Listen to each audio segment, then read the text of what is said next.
গল্প শিবরাম চক্রবর্তীর লেখা গোলদিঘির ভূত।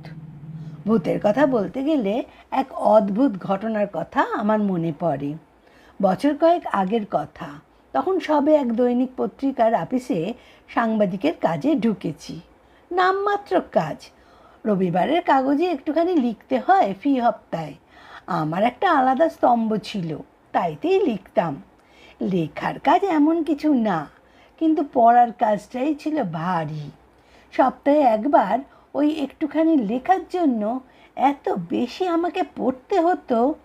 এত রকমের দৈনিক, সাপ্তাহিক আর সাময়িক পত্র ঘাঁটতে হতো যে বলবার নয়। ভূত না হলেও বলতে কি সেই একটা বিভীষিকা ছিল। এই রকম কাগজপত্র ঘাঁটবার কালে একদিন একটা খবর আমার চোখে পড়ল। দৈনিকটির প্রেরিত পত্রে স্তম্ভে একজনের একখানা চিঠি। চিঠিখানি স্তম্ভিত করবার মতোই। পত্রদাতা লিখেছেন, সম্পাদক মশাই, আমরা গোলদিঘি এলাকার বাসিন্দে। কিছুদিন থেকে ভূতের উপদ্রবে বড়ই উৎপীড়িত হচ্ছি। ব্যক্তিগতভাবে অশরীরী ভদ্রলোক তেমন কষ্টদায়ক না হলেও যখন তখন যেখানে সেখানে তার অবাঞ্ছনীয় আবির্ভাব আর অন্তর্ধানে এ অঞ্চলের সকলেই আমরা বিশেষ কাহিল হয়ে পড়েছি। ব্যাপারটা আমাদের প্লীহার পক্ষে খুব হিতকর নয়, এমনকি হাটের পক্ষেও। হাট যদিও পিলের মতো সহজে চমকাবার ছেলে না, কিন্তু তাহলেও ছেলের মতো ফেল করতে পারে তো। যাই হোক, আপনাদের বিশ্ববিশ্রুত পত্রিকার সংখ্যাহীন পাঠক পাঠিকার কারো যদি এই ভৌতিক দুর্যোগের কোনো প্রতিকার জানা থাকে, যদি দয়া করে আপনার পত্রিকার মারফতে তিনি জানান, তাহলে আমরা অত্যন্ত বাধিত হব। ইত্যাদি। কলকাতার বুকের ওপর ভূত, একটু অভূতপূর্ব কাণ্ডই বই কি। এ কি কখনো সম্ভব হতে পারে? কে ভাবছেন মশাই আমার গালে হাত দিয়ে? আরেকজনের কথায় আমার চমক ভাঙল। এই কার্যালয়েরই আমার এক সহযোগী, আমার মতোই আর একজনা। এই ভূতত্ত্ব। আমি বললাম, ভূতত্ত্ব নিয়েই ভাবছিলাম। ও ভূতত্ত্ব, আজকে ভূমিকম্পের কথা বলছেন? জাপানের সমুদ্র কিনারে 3টি শহর ধসে গেছে, কত ঘর বাড়ি গেছে, মরেছে যে কত হাজার, ইয়ত্তা নেই তার। বাস্তবিক এই ভূমিকম্পগুলো কেন যে হয় তার রহস্য আবিষ্কার করা। আগে সে ভূতত্ত্ব নয়, আমি ভাবছি ভূতত্ত্ব। বাধা দিয়ে বলতে গেলাম, একই কথা। ভূতত্ত্ব আর ভূমিকম্পের তত্ত্ব একই সূত্রে গাঁথা। একটার যদি আমরা কিনারা করতে পারি, আহা তা নয়, তা নিয়ে আমি মাথা ঘামাচ্ছি নে মশাই। আমি ভাবছি ভূত নিয়ে। ভূত আছে কি না, ভূতের অস্তিত্ব নাস্তিত্ব এইসব নিয়ে। যেমন মহৎ থেকে মহত্ব, আমসত্ব থেকে আমসত্ব, তেমনি ভূত থেকে ভূতত্ত্ব। ভূমিকম্পের সঙ্গে এর কোনো সম্পর্ক নেই। ব্যাকরণ মতে আরও উদাহরণমালা জোগাতে যাচ্ছিলাম, এমন সময় সম্পাদকের ঘর থেকে তলব এলো।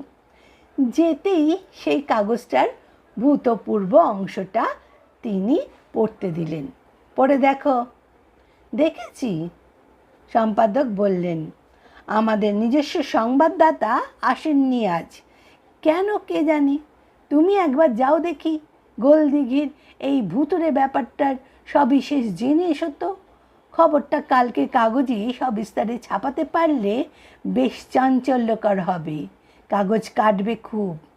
আগে মাপ করবে না আমায়, ভূত আমি বিশ্বাস করিনি। আমি জানালাম, ভূতে আমার ভারী ভয়। বিশ্বাস করো না তো ভয় কিসের আবার? অবাক হলেন সম্পাদক মশাই।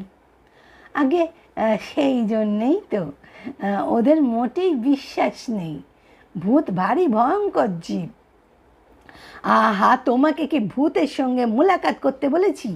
অমূলক ভয় তোমার।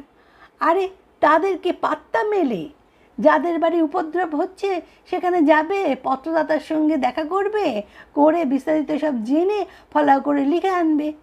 কাজ তো এই।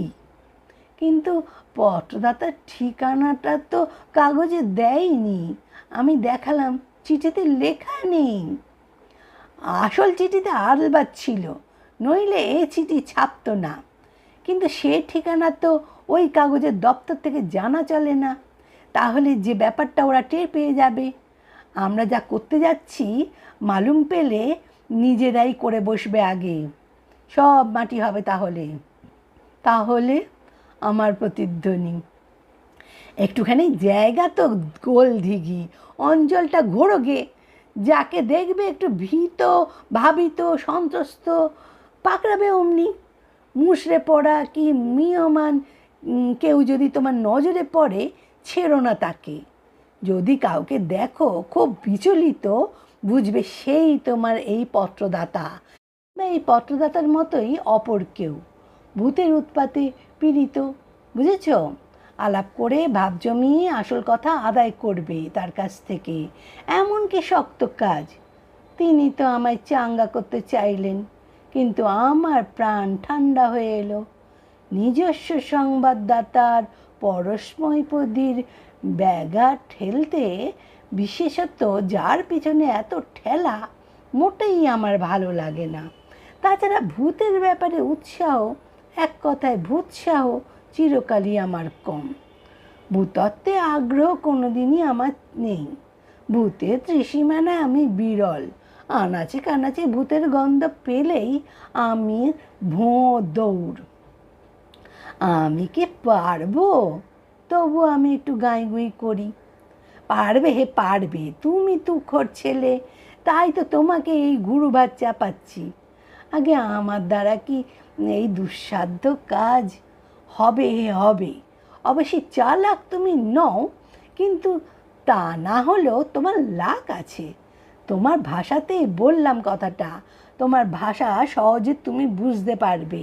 সাদা বাংলায় কথাটা এই, এধারে ওধারে একটু ঘুরে ফিরে দেখবে চোখ কান খোলা রেখে।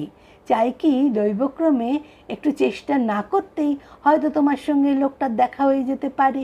এই নাও। এই বলে তিনি পকেট হাতড়াতে লাগলেন, তার নিজের পকেট। হাতড়ে টাঁতড়ে খুচরো খাজরায় যা মিলল আমার হাতে সমর্পণ করলেন।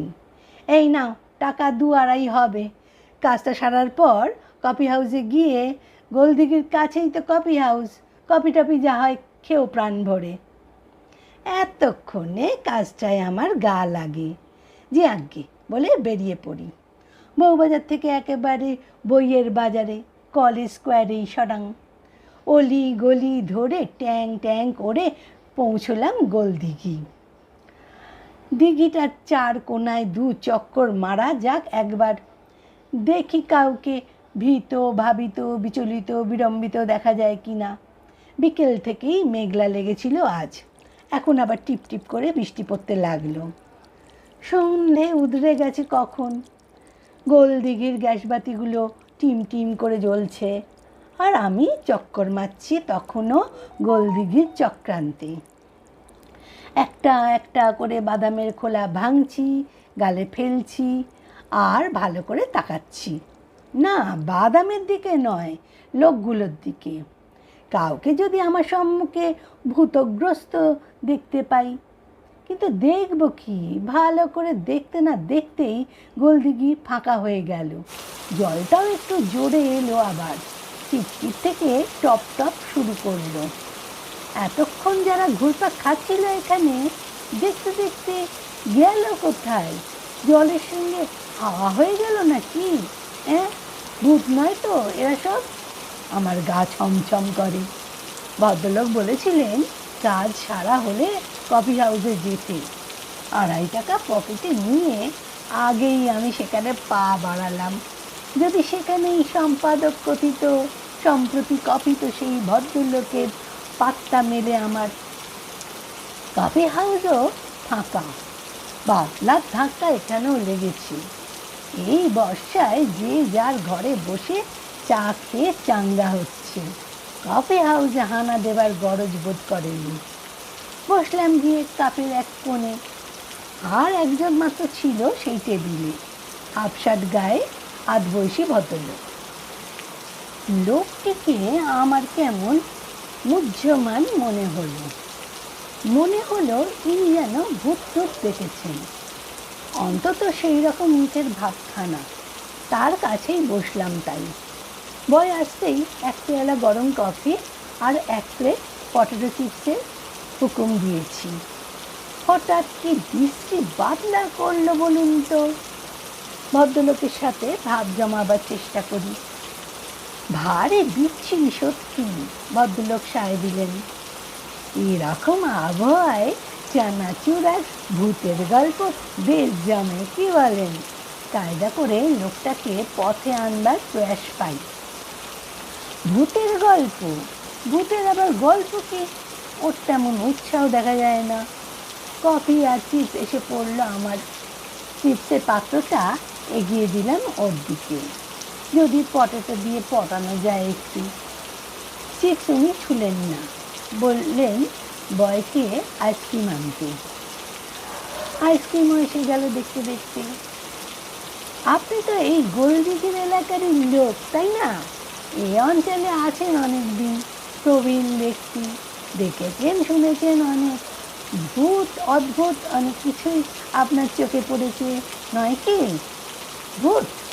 গোলদিঘিতে ভূত? না মশাই না, ভূত টুত কিছু নেই এখানে, সাপ জন্মে না। ভদ্রলোক আর এক পাত্র আইসক্রিমের হুকুম দিলেন। আইসক্রিম খেতে পারে বটে লোকটা, এমন ক্রিমখোর জীবনে আমি দেখিনি। ক্রিমি হয়ে না মারা যায় শেষটায়। আমি এক এক চুমুক কফি খাই আর উনি গেলাসের পর গেলাস, প্রায় 17 গেলাস আইসক্রিম সারলেন ভদ্রলোক। ততক্ষণে আমি মাত্র 3 পেয়ালা কফি টানতে পেরেছি আর প্লেট 2 আলু ভাজা, ব্যাস। কিন্তু এতক্ষণ ধরে এত চেষ্টা করেও এক টুকরো ভূতের খবর ওর মুখ থেকে খসাতে পারলাম না। ওকে ভূৎসাহিত করার সমস্ত অধ্যাবসায় আমার ব্যর্থ হলো। যতই আমি ভূতের কথা পাঠতে যাই, ততই উনি ঘাড় নাড়তে থাকেন। না না না, গোলদিঘিতে ভূত থাকে? এত গোলমালের মধ্যে ভূত কখনো তিষ্ঠতে পারে কলকাতায়? ভূত যা ছিল এখানে সব ইহলোক প্রাপ্ত হয়েছে, মরে মানুষ হয়ে গেছে সব। কবে? 17 গ্লাস আইসক্রিম সাবার হলো, কিন্তু ভূ শব্দটি ওর মুখ থেকে বার করা গেল না। অগত্যা উঠতে হলো আমায়। কফি হাউসের মায়া কাটাতে হলো অবশেষে। কাফের দরজা বন্ধ হবার সময় হয়েছিল। উঠে কাউন্টারে দাম দিতে গেলাম, কিন্তু বিল দেখে তো আমার চক্ষু চড়ক। 15 টাকার বিল। 15 টাকা কেন? আমি তো মোটে 3 পেয়ালা কফি আর 2 প্লেট চিপস খেয়েছি, তার জন্য 15 টাকা? প্রবল কণ্ঠে আমি প্রতিবাদ করি। আর 17 গ্লাস আইসক্রিম, সেটা খেলো কে? কফি হাউসের কর্মকর্তা সুদন। সে তো আরেকজন, জানাই আমি। আমরা কি কানা ঘাস বেচতে বসেছি? চালাকি পেয়েছেন নাকি? আপনার টেবিলে আপনি ছাড়া আর অন্য কোনো লোক ছিল না কেন? ওই ভদ্রলোক আঙুল দিয়ে দেখাতে গিয়ে দেখলাম উনি নেই, উঠে গেছেন কখন। কিন্তু এর মধ্যে সরে পড়লেন কোথায়? ব্যাপারটা আমার ভালো ঠেকলো না। আমি বললাম, দেখুন মশাই, এইসব রসিকতা আমার ভালো লাগে না। পকেটে সম্বল আমার মোট 2.5 টাকা, সেই আন্দাজে আমি খেয়েছি। 15 টাকা আমি পাবো কোথায়? আমাকে বাঁধা রাখলেও অত টাকা দিয়ে খালাস করতে আসবে না কেউ। তাহলে তো পুলিশ ডাকতে হয়। বেশ মাল থানায় জমা দেওয়াই দস্তুর। ইঙ্গিতের অপেক্ষাই ছিল শুধু। তার কথা না খসতেই বেড়াটা কোত্থেকে একটা পাহারাওয়ালা এনে খাড়া করেছে। যদ্দূর বেয়ারা কাজ হতে হয়। ব্যাপারটা আমি আরও পরিষ্কার করে বোঝাতে যাচ্ছি, পাহারাওয়ালাটা আমার বাধা দিয়ে বলল, চলিয়া থানা মে। থানা মে? थाना में क्या जाबो? क्या किया? कॉफी खाया, उसको दाम दे दिया, चुग दिया, फिर थाना का है? কিন্তু কে শোনে? পাহারাওয়ালাটা আমার ঘাড় পাকলালো, টেনে নিয়ে চললো আমায়। এমন সময় দেখি সেই ভদ্রলোক এগিয়ে আসছেন মালকোচা মেরে আমাকে সাহায্য করতে এতক্ষণে। কিন্তু আমাকে না, পাহারাওয়ালাকে। পাহারাওয়ালাটা আমার গলদেশ ধরেছিল, তিনি এসে আমার তলদেশ ধরলেন।